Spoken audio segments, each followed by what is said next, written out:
So this is the beautiful Loch Carron Reservoir in the Carron Valley, just about an hour north of Glasgow.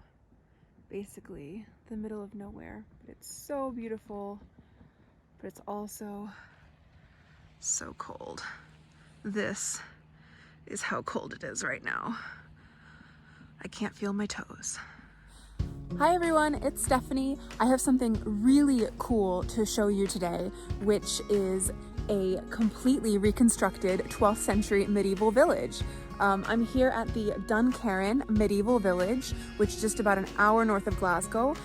It's actually not a very well-known place, and it deserves to be much better known than it is.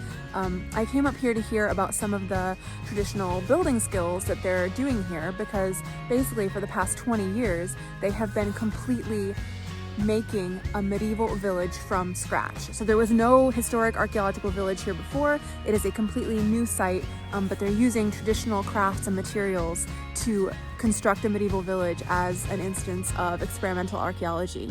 So I had a meeting with Ian Stevenson, who is the education manager and also the site manager here, who kindly gave me permission to video a bit of what I was seeing and also video him talking about the really cool things that they do there. Oh, well, that is amazing. Where is it? Duncarron. Exactly. Oh, I need to go there. Exactly. So, which way do we go? This way.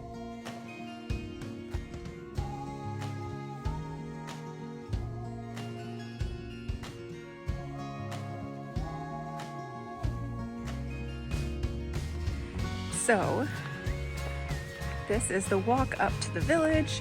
Like I said, it's in the absolute middle of nowhere. It's actually freezing cold this morning, but it's also really beautiful. So I couldn't think of a better morning to come to a medieval village than this. I mean, you can see the sun's over there, but it's like everything's frosty white. Just like look at the blue sky and the hills. So here we go, up to what Ian calls the murder hole.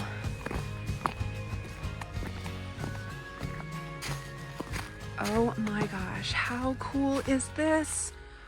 Wow. Right, so this is what I'm talking about here, guys. 20 years ago, none of this existed. This is completely newly constructed medieval village / fort, and how cool is that? So, and then why Ian called it the murder hole as well is because it sort of pins you into this little hole.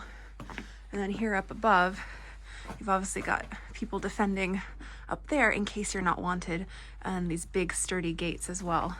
So already, even though it's sort of deserted, it's just a weekday, there's nobody here, no reenactors, but the atmosphere here is just so incredible. So here's a poster that's sitting on the outside, and that gives you an idea of the overview of the whole village. So this entire palisade wall, all of these bits, and it's even been further developed since this photo was taken, I think. And this isn't a CGI, this is an actual aerial photo of the site. All of this palisade wall and all these buildings were constructed largely with volunteer labor, but entirely using traditional skills and materials. How cool is that? We've got an incredible atmosphere here, and let's hear from Ian about some of the traditional buildings that they've got on site and also some of the cool connections with like actors. if you look at the way this roof is built, in a traditional round house, you would normally have a centre post.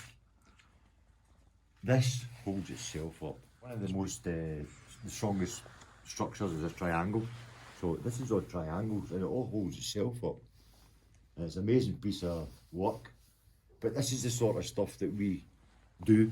Yeah, who designed this? Who came up with this? Well, we've got an architect to design it. Oh, wow. And they did this sort of building in the 12th century, but we didn't have a clue really How to do it. about how to do it. Yeah. So it was experimental archaeology, and we do a lot of that here. We have got to find out ourselves, how did they do that?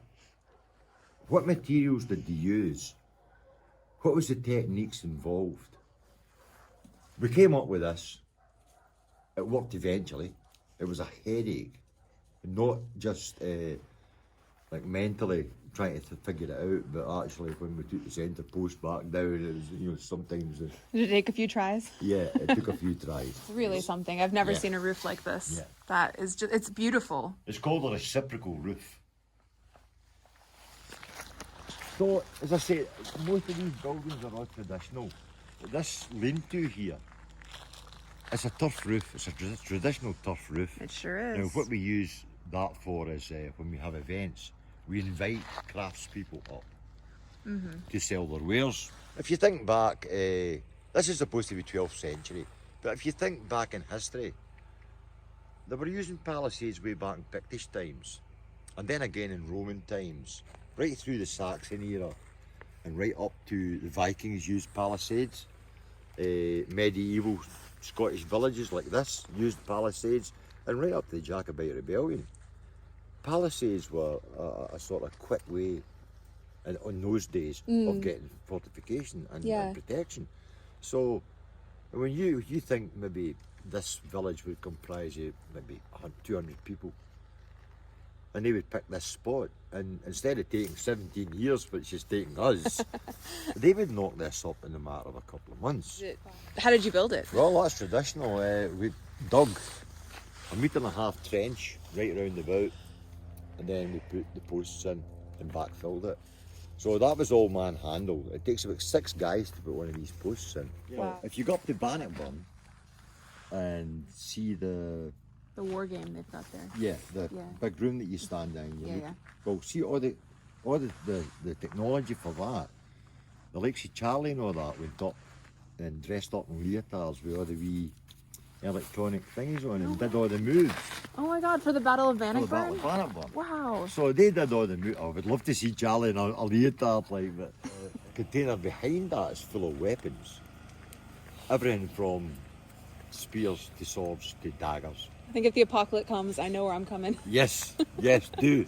But the majority of them now have came off movie sets. They were gifted them. And the third one, which is probably the most important one, is full of costumes. So the costumes are a big resource for you, aren't they? Yes, but not only do we get given these things after a production's finished, some of the production companies will actually get in touch with us and say, right, we're doing a Viking series. What have you got? Now we have a show and tell book that we can actually hand to a production company or email it through. Now this is the longhouse.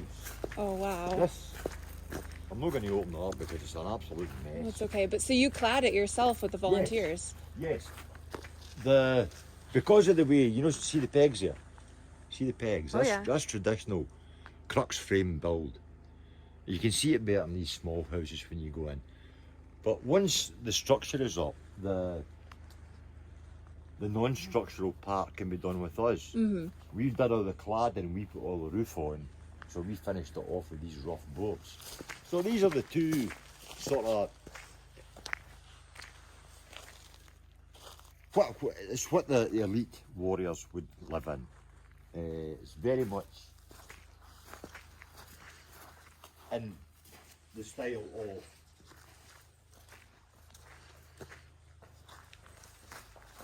These crux are beautiful. yes. Wow. I mean, again, we've got the back and the front to board in, we've got a door to put on, we've got the inside to fix. At the moment, it's like a sort of makeshift kitchen. Come on, the guys have been here 24 years. You've got to have a passion for it. The unfortunate thing is, as you say, there is not a career path. Unless you get like Charlie, who's very much in demand. But there's nothing impossible. You know, we can do it. And if you need any proof, if anybody needs any proof of it, just look at this place. Right, this is Rosie.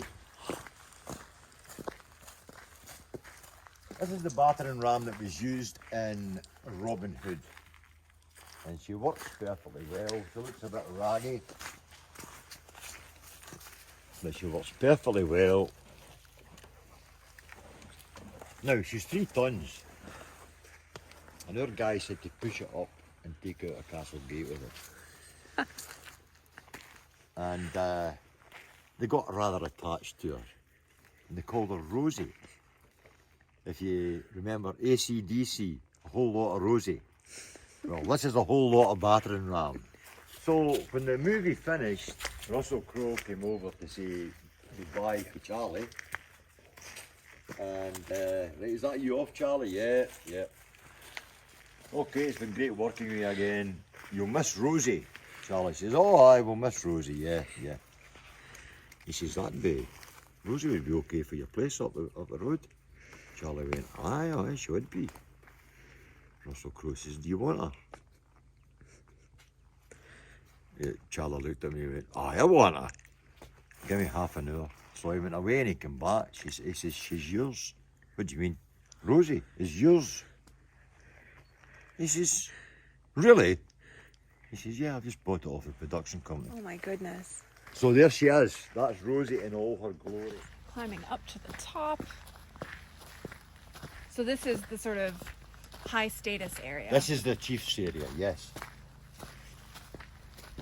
And Oh, again, you've got crux frame build. Oh yeah, built- in built progress house. there. God, it's beautiful. You can, you know, when even skeletonized like that, it's absolutely stunning. But this is going to be a showpiece. This is going to be the ultimate. So it's very much it's a labour of love. If you're not passionate about this, you're wasting your time.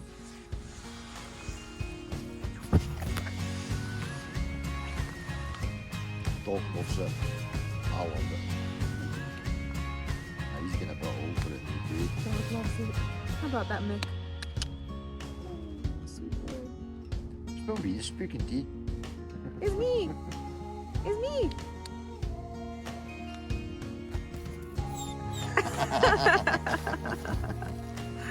Good old boy's good. But the time to come is when they're ready anyway. Yeah, I can imagine. It just comes alive, doesn't it? Yeah, because everybody, all your guys are here dressed in costume, the music's playing, Shore Patrol are up there doing their thing.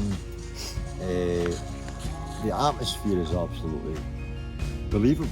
You ever sit and watch a movie and actually wish that you could go back there in that time, just for a short spell, to see what it was like? Well, now you can.